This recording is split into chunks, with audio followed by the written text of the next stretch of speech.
जंगल चले या खेत को होकर अश्व सवार हैं। अन्य कुंवर जो साथ में मृगों को रहे मार हैं। कुदरत का सुंदर रूप देख सिद्धार्थ रोका बाण है। चाहत बराबर है सभी को प्यारे अपने प्राण हैं।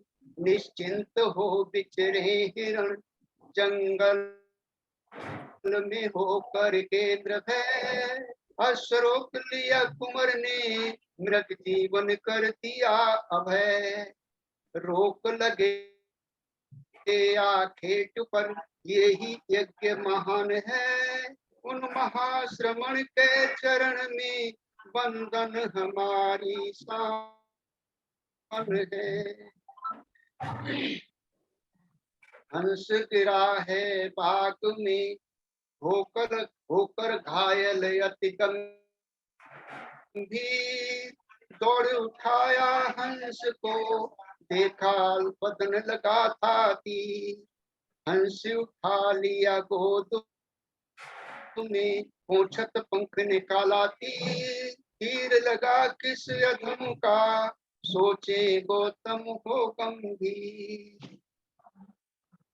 देवदत्त पहुंचा वहां बैठे गौतम करें विचार। हंस मेरा मुझे दे दो मैंने तीर दिया था मार। हक उसी का हंस पर जिसने बचाए प्राण हैं। उन महाश्रमण के चरण में बंधन हमारी शान है। उन महाश्रमण के चरण में बंधन हमारी शान है। तो ये दो गाथाएं थी सप्तपदी से। हम चलते हैं अपने विषय की तरफ। मैंने पिछली बार आपको कुछ बातें बताई थी। जीवन की 3 गाथाएं बहुत ही अहम है। अगर इन गाथाओं को हमने समझ लिया और इन गाथाओं को समझ के अगर हमने अपने जीवन में उतार लिया तो बोधि अधिक दूर नहीं।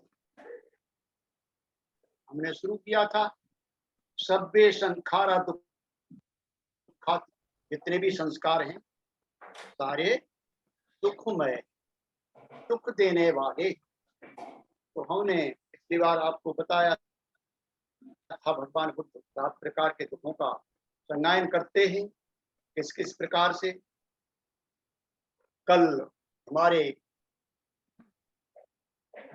आदरणीय धर्मचारी बोधि प्रकाश जी ने बहुत अच्छी तरह से बताया था दुख के बारे में। कई तरह के दुख हैं। तो कुछ सुप्त दुख हैं। दुख तो है लेकिन हम उनको दुख समझते नहीं। हम क्या समझ बैठे उनको, वास्तव में वो सुख है। तो डॉक्टर कोंझे, ये भंते जी का उपदेश है। तो उन्होंने उदाहरण दिया है बहुत अच्छा, बहुत ही साधारण उदाहरण देते हैं वो सुप्त दुख का।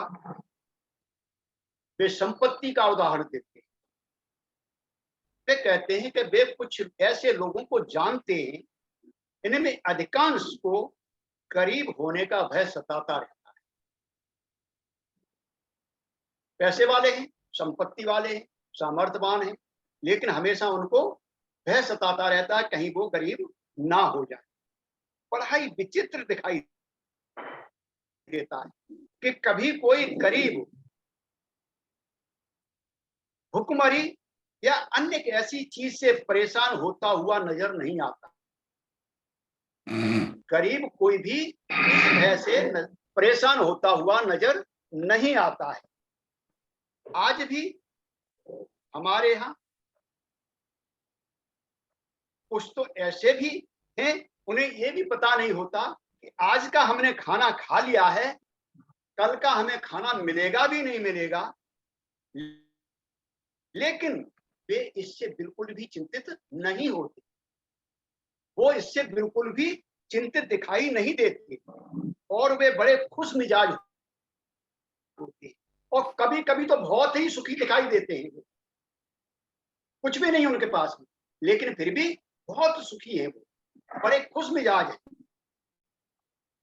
वे अजागरूक मन से महसूस करते हैं कि यह चीज उनके लिए नहीं है।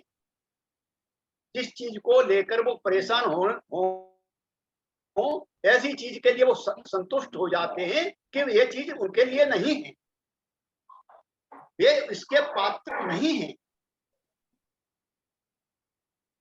अमीर आदमी का अजागरूक मन कहता है कि ये उससे छीन लिया जाना चाहिए। अमीर मन है, अमीर आदमी है, समर्थ आदमी है, उसका जो अजागरूक मन है, दो प्रकार का मन है, जागरूक और अजागरूक। अजागरूक मन है वो कहता है कि ये उससे छीन लेना जाना चाहिए। लेकिन जागरूक मन चिंता करते हुए कहता है कि कौन जाने, शायद ये आपसे ले लिया जाएगा, छीन लिया जाएगा, कुछ नहीं पता। आज हम देखते हैं हमारी भी यही हालात है। पूरे भारत के अंदर कोई भी व्यक्ति ये नहीं कह सकता है कि सरकार द्वारा कब क्या छीन लिया जाए। सोच सकते हैं हम हमेशा चिंताओं से ग्रस्त रहते हैं।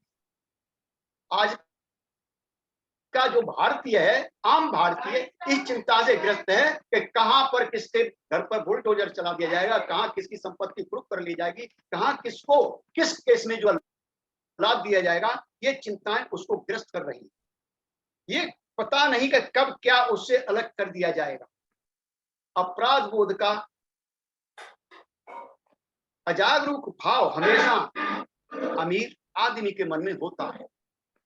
समर्थ आदमी के मन में ये अजागरूक जो अपराध बोध का जो भाव है वो हमेशा रहता है। वह जानता है कि भले ही जागरूक मन इस बात से इनकार करे, भले ही जागरूक मन इस बात से इनकार करे कि जो धन उसने नैतिक या अनैतिक अन्य लोगों को कष्ट देके कमाया है, प्रत्यक्ष अप्रत्यक्ष किसी भी हथकंडे से उसने कमाया है, वह हमेशा स्वयं के समाधान के तरीके ढूंढता रहता है, वो उसका समाधान करता रहता है। वह कहता है कि ठीक है, मैं अमीर हूं, अन्य गरीब हैं, मैंने कठोर परिश्रम किया है, दूसरे आलसी है, वो परिश्रम नहीं करते। पर फिर भी अपराध बोध का भाव कभी कभी इतना तीव्र हो जाता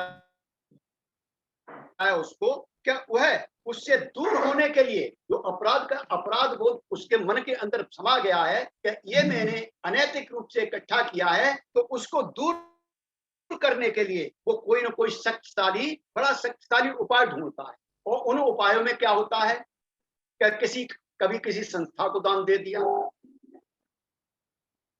कहीं किसी अस्पताल को दान दे दिया, कहीं किसी स्कूल को दान दे दिया, ताकि उसका जो अपराध बोध की तीव्रता है वो कम हो जाए, जो अपराध बोध की तीव्रता है वो कम हो जाए। लेकिन अगर आज हम देखते हैं तो ये संस्थान भी अपराध के अड्डे बन गए, ये संस्थान भी अपराध के अड्डे बन गए।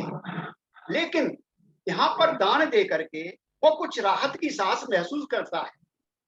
उन्हें लगता है कि जो इसे इकट्ठा करने में दूसरों का शोषण हुआ है, उसकी थोड़ी सी क्षतिपूर्ति उसने कर ली। जो दूसरों का शोषण हुआ, दूसरे को उन्होंने परेशान किया है, उससे थोड़ी सी क्षतिपूर्ति उसकी हो गई है। वे दान देकर कुछ लोगों को राहत देना चाहते हैं। आपकी रेड क्रॉस सोसाइटी है, बहुत लोग दान देते हैं वहां पर। आपका करुणा ट्रस्ट है, उसमें भी काफी दान देते हैं। लेकिन यहाँ बहुत सारे दान देते हैं, मंदिर बनवाते हैं यहाँ पर। वे कहते हैं कि अंतर आत्मा का पैसा है, हमारी अंतर आत्मा का पैसा। कभी कोई बंद लिफाफे में दान दे जाते हैं, मुफ्त दान जिसको बोला जाता है। राहत महसूस करते हैं ऐसा करके, मगर बहुधा देखा जाता है कि उनका मन अंदर ही अंदर उन्हें कचोटता रहता है।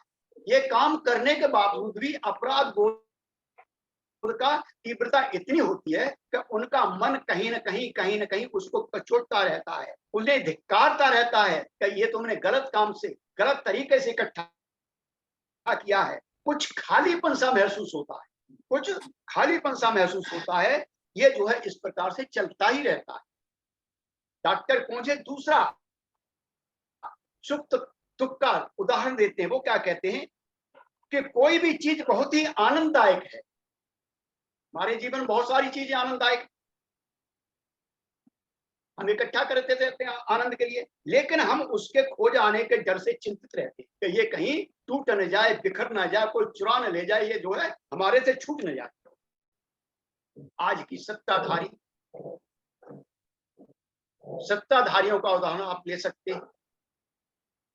यहाँ बहुत ही सटीक बैठता है उनका उदाहरण। लोगों को दूसरों पर हुक्म चलाना बहुत अच्छा लगता है, हमारे यहाँ भी है। हमारे यहाँ भी कुछ ऐसा हो जाता है कि हम जो है पेशाधारी हो गए, हम हुक्म चलाएं, लेकिन हम अपने वरिष्ठ ब्रह्मचारियों से हमें सीखना है कि हमें हुक्म नहीं चलाना है, हमें काम करना है। बहुत सुहावना लगता है। इस सत्ता के खो जाने के डर से हमेशा भयभीत रहता है। अगर आप तानाशाह हैं और आपने राजनैतिक सत्ता अनैतिक रूप से हासिल की है, अनैतिक रूप से हासिल की है, अनैतिक रूप से हासिल की है, ताकत का उपयोग करके आपने प्राप्त की है, तब आप विशेष तौर से भयभीत होते हैं। आप देख सकते हैं उत्तर कोरिया के राष्ट्रपति को, वो हमेशा कितने स्तर की सुरक्षा में रहता है।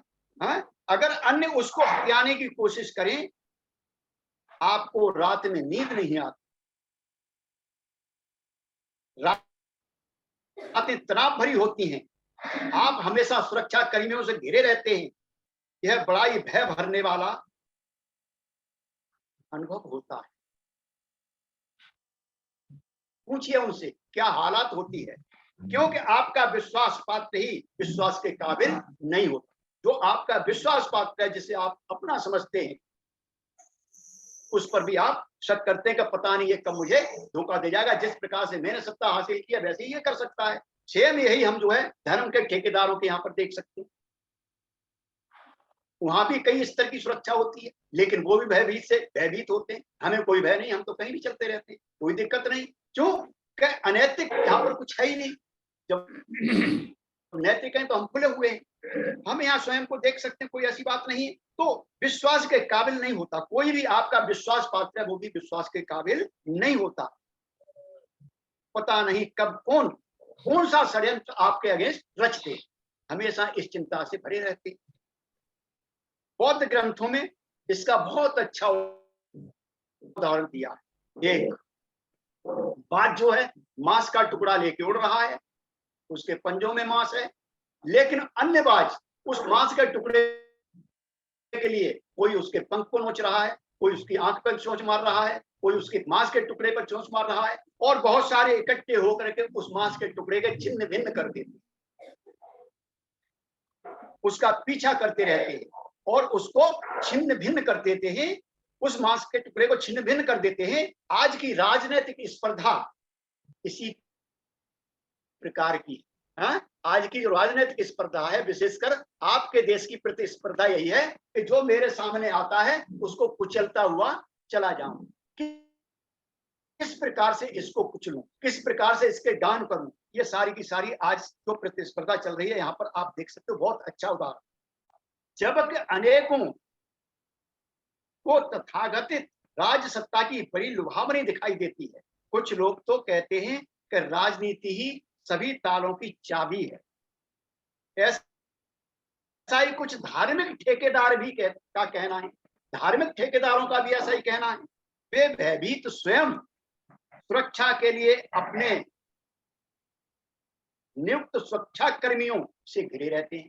आज के धर्म के ठेकेदारों को भी देखिए, कई स्तर की उनकी जो है सुरक्षा व्यवस्था होती है, जहां जांच होने पर उनके पास तक बहुत बड़ी मुश्किल से पहुंचा जाता है। कई स्तर की जांच होती है तब आपको वहां तक पहुंचा जाता है। डॉक्टर खोजे एक और उदाहरण देते हैं, सुप्त दुख का। सुप्त दुख का तीसरा उदाहरण क्या है कि कोई ऐसी चीज जो हमें किसी दूसरी वस्तु से बांधे रहे, किसी दूसरी वस्तु से बांधे रखती है, जो दुख ले आती है।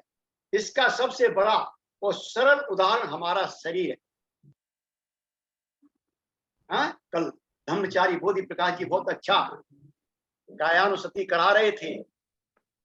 ये शरीर भी हमारा नहीं है, लेकिन हम इस शरीर से बंधे हुए, इस शरीर से हम बंधे हुए हैं। सभी प्रकार के सुखद अनुभव को हम अपने शरीर से के द्वारा ही महसूस करते हैं। जितने भी सुखद अनुभव हैं इस शरीर के द्वारा ही महसूस करते हैं। आप देख सकते हैं, रूप अच्छा है तो आंखों के द्वारा आप देख रहे हैं, शब्द अच्छा है तो कानों के द्वारा सुन रहे हैं, स्वाद अच्छा है, रस अच्छा है तो जिह्वा के द्वारा देख रहे हैं आप, गंध अच्छी है तो नासिका के द्वारा देख रहे हैं, स्पर्श अच्छा है तो शरीर के द्वारा देख रहे हैं, त्वचा के द्वारा देख रहे हैं। तो ये किससे अनुभव ले रहे हैं? हम अपने शरीर से। लेकिन जिन आनंददायक अनुभवों को हम महसूस करते हैं, इससे हम शरीर के प्रति आसक्त हो जाते हैं। हम अपने शरीर के प्रति आसक्त हो जाते हैं और हम भूल जाते हैं कि शरीर तो दुखद अनुभवों को महसूस करता है।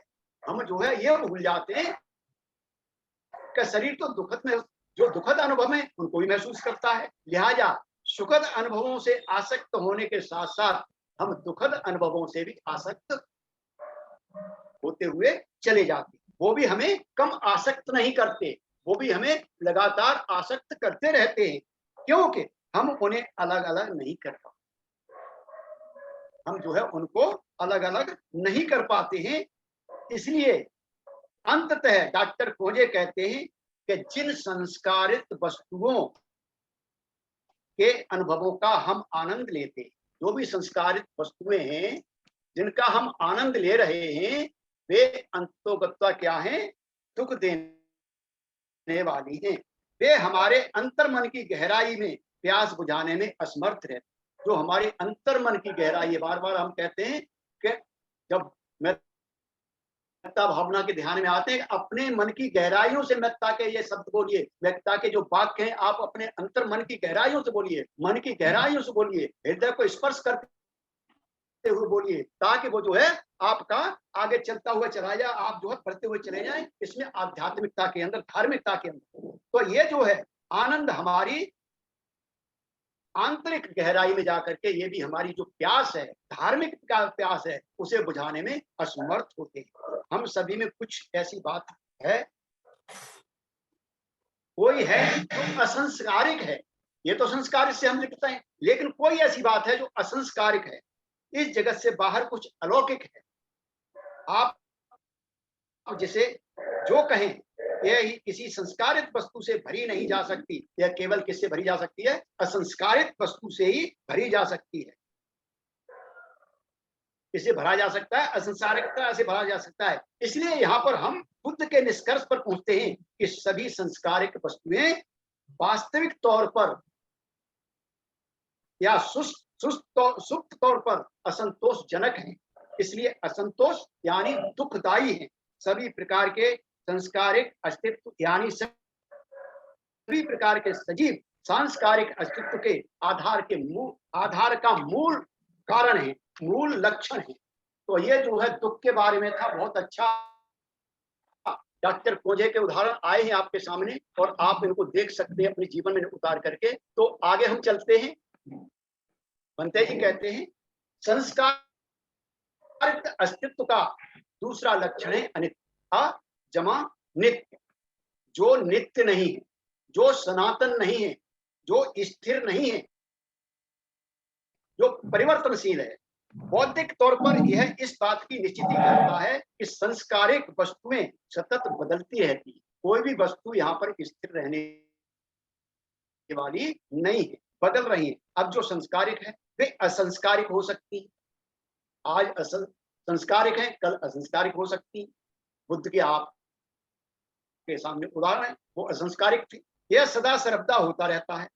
पहले की तुलना में आज समझना सरल हो गया है। विज्ञान के अनुसार आज हम जानते हैं कि कोई भी वस्तु ऐसी नहीं है जो कठोर हो, बल्कि आकाश में फैली हुई टुकड़ों के रूप में है। हम इन्हें पदार्थ कहते हैं। ये वास्तव में ऊर्जा के भिन्न भिन्न स्रोत हैं। हाँ? ये ऊर्जा के भिन्न भिन्न रूप हैं, अलग अलग रूप हैं। ये परिवर्तन का यह समान सत्य मन पर भी लागू होता है। हमारे मानसिक जीवन में कुछ ऐसा नहीं है जो अपरिवर्तनीय है, जो बदलता नहीं है। यहाँ पर नित्य न बदलने वाला अजर अमर कुछ भी नहीं है। यह मानसिक अवस्थाओं का सतत प्रवाह है। मन शरीर की तुलना में तेजी से बदलता है। शरीर हमारा स्थिर रहता है, ऐसा दिखाई देता है, बदल रहा है, लेकिन धीरे धीरे बदल रहा है। लेकिन मन हमारा बहुत जल्दी बदलता है, बहुत तेजी से बदलता है। सामान्य तौर पर हमारे शरीर का परिवर्तन दिखाई नहीं देता। यदि हम सावधानी पूर्वक थोड़ा अवलोकन करें तो हमारा मन बदलता हुआ हमको दिखाई देता है। मन हमारा बदलता हुआ हमको दिखाई देता है। जैसे आप आते हैं, जुड़ते हैं, और जब आप धम्म वंदना सुनते हैं तो आपका मन कुछ न कुछ सकारात्मक, नकारात्मक से सकारात्मक हो जाता है। तो ये देख सकते हैं हम, जो है अपने मन को बदलता हुआ देख सकते हैं। बुद्ध कहते हैं कि शरीर की तुलना में स्वयं के मन के साथ साथ पहचान बनाने के कारण हम जो है शरीर के साथ साथ मन के साथ पहचान बनाते हैं। तो हमारी भर्त्सना का कोई यह सोचकर करता है, हमारी जो बुराई करता है, हमारी भर्त्सना करता है, कोई यह सोचकर करता है कि शरीर की तुलना में वह मन के रूप में अधिक निंदनीय है। शरीर इतना पाप नहीं करता जितना पाप हमारा मन करता है। हमारे शरीर को घसीट के कौन ले जाता है पाप कर्मों की तरफ? हमारा मन ले जाता है। इसलिए मन जो है अधिक निंदनीय है, क्योंकि मन की तुलना में शरीर अधिक स्थिर है, ये कम चलता है, जबकि मन बिल्कुल स्थिर नहीं रहता।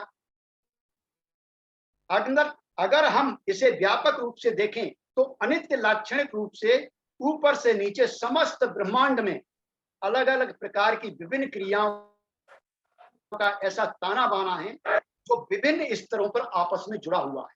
बहुत सारे ताने बाने हैं। कभी मौका मिलेगा तो बताएंगे इसके बारे में, किस तरह से ये बढ़ते चल रहा है। बहुत बड़े ताने बाने हैं जो जुड़े हुए हैं आपस में, और विभिन्न स्तर पर ये जुड़े हुए हैं। उसमें स्थिर, अगतिशील या क्षणिक ऐसा कुछ भी नहीं है। इसे भूल जाना बड़ा सरल है। हम सोचते हैं कि आकाश और पहाड़ जहां हैं स्थिर हैं,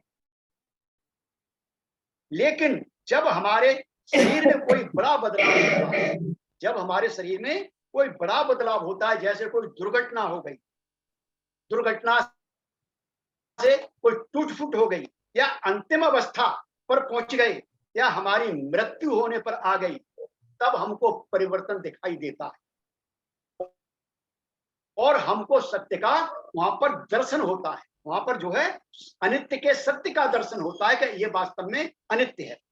तो आप जानते हैं सभी अच्छी तरह से कि भले या बुरे कर्मों का मन भी जिम्मेदार है। मन से ही सारे कर्म होते हैं। बिना मन के अकेले शरीर शायद ही कोई कर्म करने में समर्थ हो। शरीर कुछ भी नहीं कर सकता अगर आपका मन वहां पर लिप्त नहीं होगा। जब मन कर्म में शरीर के साथ न होगा तो परिणाम कुछ अलग ही होगा। अतः अनित्य जो है संस्कारित अस्तित्व का दूसरा लक्षण है। ये अनित्य। और भंते जी तीसरा लक्षण बता रहे हैं कि यह अनात्म है। अन जमा आत्म, यानी आत्म यानी कुछ आत्मा या आत्म नहीं है। आत्म यानी मैं या मेरा। यह हमें सिखाता है कि संस्कारित वस्तुएं स्थायी नहीं है, ना बदलने वाली, ऐसा कुछ भी इसके अंदर नहीं है। आत्म या आत्मा ऐसे नाम की कोई चीज नहीं है। अगर हम हिंदू दृष्टिकोण से देखें तो आप सभी जानते हैं अच्छी तरह से, उपनिषद के अंदर आत्मा के कई संकल्पनाएं की गई।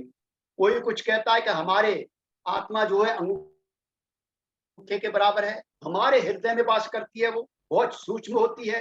हैं, इसी प्रकार अलग अलग बहुत सारे दृष्टिकोण हैं, आज भी मौजूद हैं। भगवान बुद्ध के टाइम में तो बहुत सारे थे। हैं, सामान्य तौर पर कहा गया था उस समय आत्मा एक अभौतिक है, जागरूक है, ना बदलने वाला है,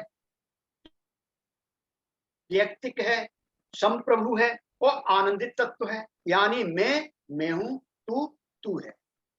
ये जो है सब कुछ जो है पहले से चला आ रहा है, क्या नाम है, बुद्ध के टाइम से ही चला आ रहा है और आज भी जोर शोर से ये जो है विद्यमान है। लेकिन यहाँ पर बुद्ध ने ऐसी सत्ता से मना किया है, बुद्ध ने इसको नहीं माना है और अनुभव लेने पर जोर दिया है।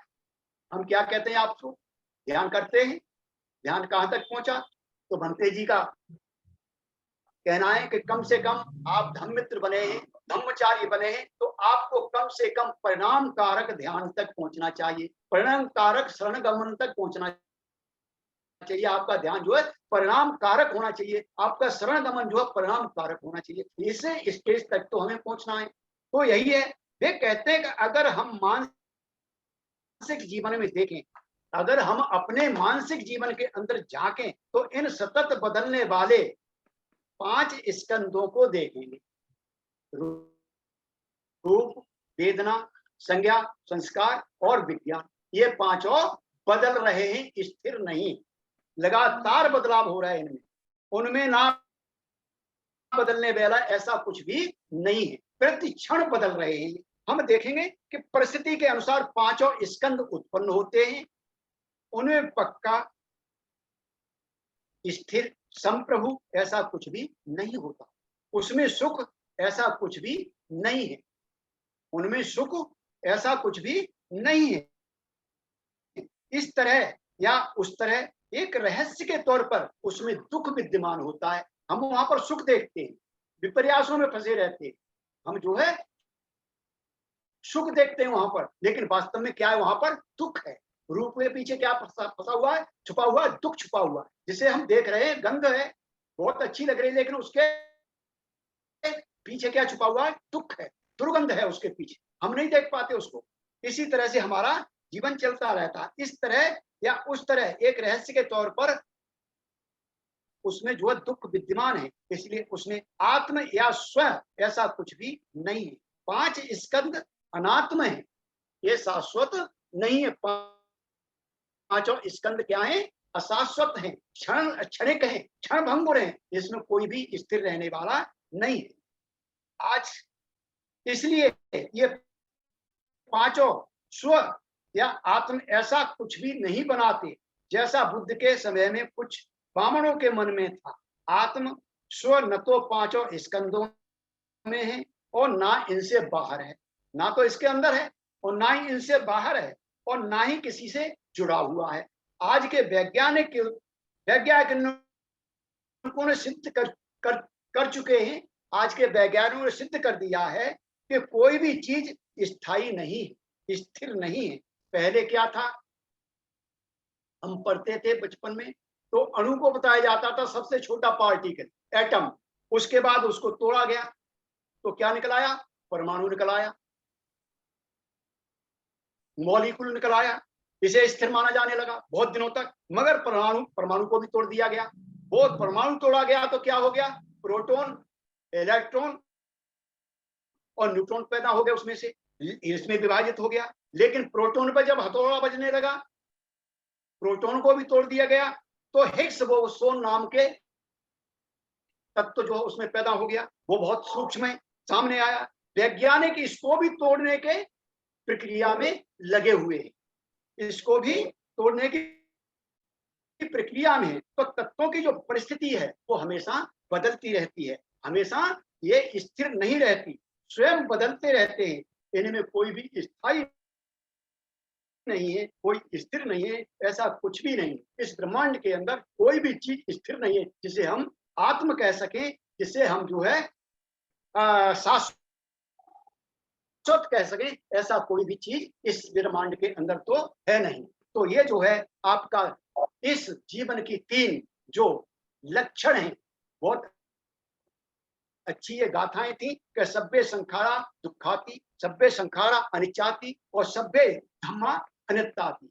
ये 3 गाथाएं जीवन की बहुत महत्वपूर्ण गाथाएं, और वास्तविकता ये है कि अन्य गाथाओं को अगर हमने अपने जीवन में उतार लिया और अपने जीवन में हमने इसका अनुभव ले लिया, तो वो दिन दूर नहीं कि हम जो है, जो हमारे आध्यात्मिक गुरु बनते संग्रहित ने जो हमारे लिए सोचा है कि कम से कम श्रोतापत्ति फल को आप प्राप्त हो, श्रोतापत्ति स्तर को आप प्राप्त हो, वो जो है श्रोतापत्ति स्थिर स्तर जो है हमारे से दूर नहीं होगा। तो बहुत बहुत आपका धन्यवाद। आपने बहुत ही शांति से, मनोभाव से मेरे इस प्रबोधन को सुना। आप सभी को बहुत बहुत पुण्यानुमोदन। जय भीम, नमो बुद्धाय। मैं अपनी वाणी को यहीं रोकता